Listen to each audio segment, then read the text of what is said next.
Kalau para orang tua yang senang main bola, yang senang kebut-kebutan, ataupun yang senang bertengkar.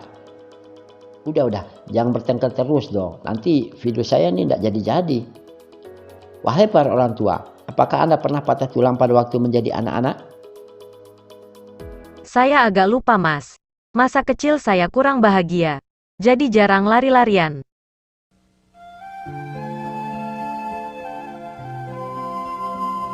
Oke, kalau begitu pertanyaannya saya ganti begini. Apakah Anda pernah patah tulang ketika sudah tua?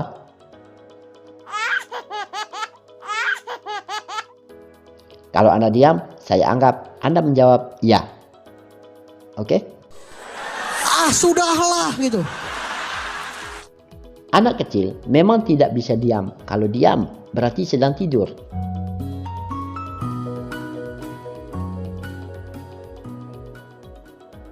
Aktivitas anak kecil yang sangat aktif, berlari, melompat, memanjat, atau guling-gulingan, kadang menyebabkan dia terjatuh. Dan jatuhnya tersebut tentu sakit dan dia pun menangis. Sebenarnya, tidak semua anak yang jatuh itu langsung mengalami patah tulang. Ada gejala-gejala yang harus dikenali apakah anak tersebut mengalami patah tulang atau hanya luka yang lain. Patah tulang dapat dikenali dengan gejala-gejala berikut. Pertama, ada pembengkakan di bagian tulang yang sakit tersebut. Pembengkakan ini disertai ada rasa lunak atau agak lemas pada bagian tersebut. Yang kedua, terdengar suara krek ketika disentuh yang menyertai rasa sakit. Yang ketiga, terlihat ada yang beda bentuknya di bagian yang sakit tersebut. Berbeda itu kayak ya pokoknya berbeda dibandingkan dengan bagian tubuh yang lain. Nah, jika ada gejala-gejala tersebut, maka anak tersebut mengalami patah tulang. Lalu apakah benar patah tulang pada anak lebih cepat sembuh daripada patah tulang pada orang tua? Mari kita tanya pada tulangnya. Maksud saya, mari dengarkan penjelasan video ini. Setelah saya mengobrak-abrik internet dan referensi lainnya, maka saya akhirnya mendapatkan jawaban penyebab anak lebih cepat pulih patah tulangnya dibandingkan dengan orang tua. Hal ini disebabkan karena lapisan luar tulang dan bagian dalam tulang tersebut. Oke, kita bahas satu-satu. Lapisan luar tulang. Tulang pada anak masih mengalami pertumbuhan. Tulang pada anak diselubungi oleh lapisan yang bernama peristium. Peristium terdiri dari dua bagian, yaitu osteoblast dan osteoklas. Sifat kedua jaringan ini berbeda dan berlawanan. Osteoblast bersifat aktif membelah diri dan terus berkembang. Osteoblast berfungsi untuk membangun jaringan tulang menjadi lebih kuat dan kokoh.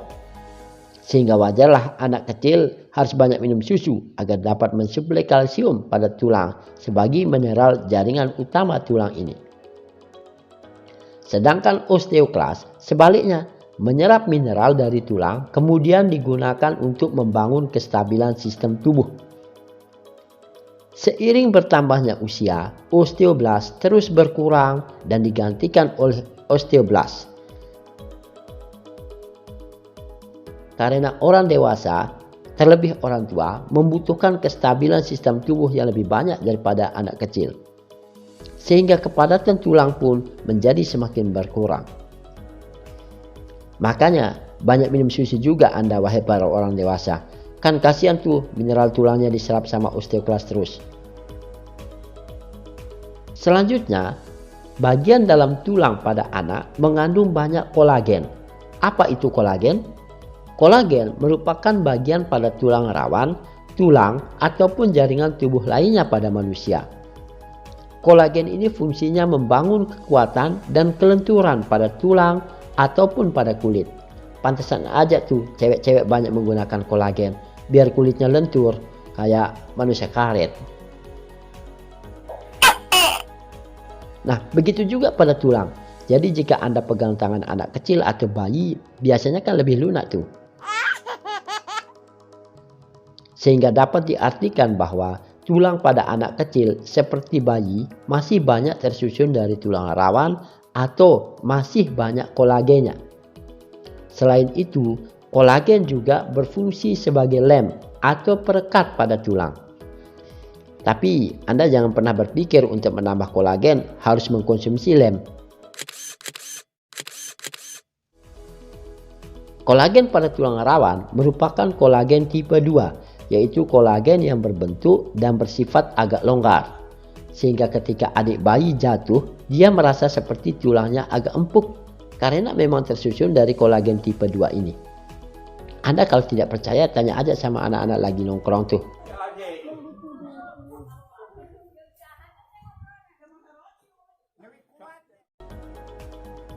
Jadi fungsi kolagen itu paling tidak ada 3, yaitu sebagai perekat, sebagai bantalan, dan sebagai pembentuk elastisitas.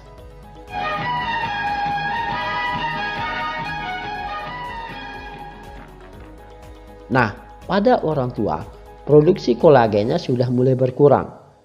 Sehingga karena jumlah kolagen tidak sebanyak anak kecil, maka kelenturan dan perekatan tulang menjadi semakin sulit.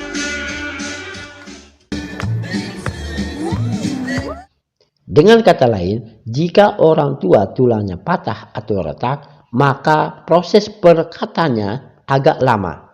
Sehingga proses pemulihannya pun tentu menjadi semakin lama dibandingkan dengan anak kecil.